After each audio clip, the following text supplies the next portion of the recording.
इन्द्र उवाच नमस्तेऽस्तु महामाये श्रीपीठे सुरपूजिते शङ्खचक्रगदाहस्ते महालक्ष्मी नमोऽस्तु ते। नमस्ते गरुडारूढे कोलासुरभयङ्करी सर्वपापहरे देवी महालक्ष्मी नमोऽस्तु ते। सर्वज्ञे सर्ववरदे सर्वदुष्टभयङ्करी सर्वदुःखहरे देवी महालक्ष्मी नमोऽस्तु ते। सिद्धिबुद्धिप्रदे देवी भुक्तिमुक्तिप्रदायिनी मन्त्रमूर्ते सदा देवी महालक्ष्मी नमोऽस्तु ते। आद्यन्तरहिते देवी आदिशक्तिमहेश्वरी योगज्ञे योगसम्भूते महालक्ष्मी नमोऽस्तु ते। स्थूलसूक्ष्ममहारौद्रे महाशक्तिं महोदरे महापापहरे देवी महालक्ष्मी नमोऽस्तु ते। महालक्ष्माष्टकस्तोत्रं यः पठेन् भक्तिं मानरः सर्वसिद्धिमवाप्नोति राज्यं प्राप्नोति सर्वदा। एककाले पठेन्नित्यं महापापविनाशनं द्विकालं यः पठेन्नित्यं धनधान्यसमन्वितः त्रिकालं यः पठेन्नित्यं महाशत्रुविनाशनं महालक्ष्मी भवेन्नित्यं प्रसन्ना वरदा शुभा। इतीन्द्रकृतमहालक्ष्माष्टकस्तवं सम्पूर्णम्। ॐ देवोऽव्याच देवदेव महादेव त्रिकालज्ञं महेश्वरः करुणाकरदेवेशा भक्तानुग्रहकारक अष्टोत्तरं शतं लक्ष्म्यां श्रोतुमिच्छामि तत्त्वतः।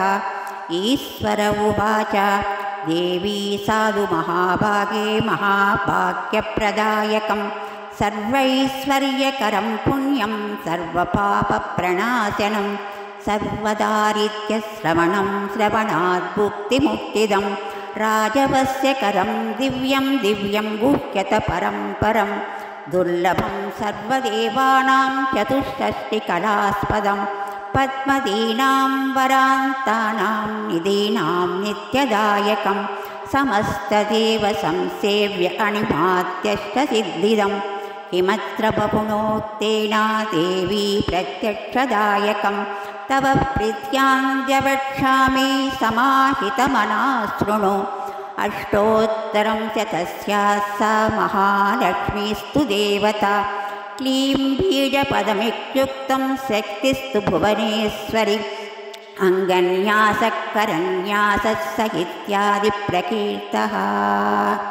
ध्यानं वन्दे पद्मकरां प्रसन्नवदनां सौभाग्यदां भाग्यदां हस्तभ्यामभयप्रदां मणिगणैर्नानाविधभूषितां भक्ताभीष्टफलप्रदां हरिहरब्रह्मादिभिस्सेवितां पार्श्वे पङ्कजशङ्खपद्मनिधिभिर्युक्तां सदा शक्तिभिः सरसिजनयने सरोजहस्ते धवलतरां सुखगन्धमाल्यशोभे भगवती हरिवल्लभे मनोज्ञे त्रिभुवनभूतिकरि प्रसीद मह्यं। प्रकृतिं विकृतिं विद्यां सर्वभूतहितप्रदां श्रद्धां विभूतिं सुरभिं नमामि परमात्मिकां। वाचं पद्मलयां पद्मां शुचिं स्वाहां स्वधां सुधां धन्यां हिरण्मयीं लक्ष्मीं नित्यपुष्टां विभावरीम् अदितिं सदितिं दीप्तां वसुधां वसुधारिणीं नमामि कमलां कान्तां कामाक्षीरोद्भवसम्भवाम् अनुग्रहपदां बुद्धिमनगां हरिवल्लभाम् अशोकममृतां दीप्तां लोकशोकविनाशिनीं नमामि धर्मनिलयां करुणां लोकमातरं पद्मप्रियां पद्महस्तां पद्माक्षीं पद्मसुन्दरीं पद्मोद्भवां पद्ममुखीं पद्मनाभप्रियां रमां पद्ममालाधरां देवीं पद्मिनीं पद्मगन्धिनीं पुण्यगन्धां सुप्रसन्नां प्रसादाभिमुखीं प्रभां नमामि चन्द्रवदनां चन्द्रां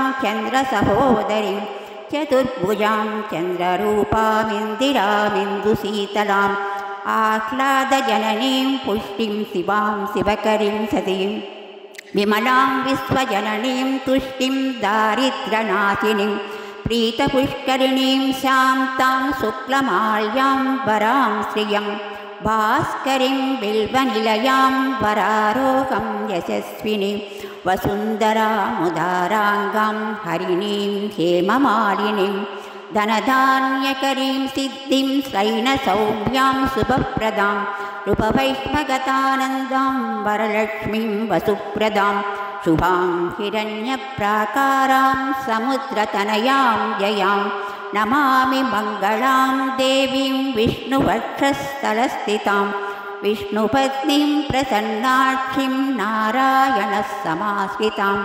दारिद्र्यध्वंसिनीं देवीं सर्वोपद्रववारिणे नवदुर्गा महाकाली ब्रह्मविष्णुशिवात्मिकां त्रिकालज्ञानसम्पन्नां नमामि भुवनेश्वरीं लक्ष्मीं क्षीरसमुद्रराजतनयां श्रीरङ्गदामेश्वरीं दासीभूतसमस्तदेवनितां लोकैकद्वीपाङ्कुरां श्रीमन्मन्दकटाक्षलब्धविभवब्रह्मेन्द्रगङ्गाधरां वां त्रैलोक्यकुटुम्बिनीं सरसिजां वन्दे मुकुन्दप्रियां मातर्नमामि कमले कमलायताक्षि श्रीविष्णुहृत्कमलवासिनि विश्वमातः क्षीरोदये कमलकोमलगर्भगौरी लक्ष्मी प्रसीद सततं नमतां शरण्ये त्रिकालं यों जपेद्विद्वान् षण्मासं विजतेन्द्रियं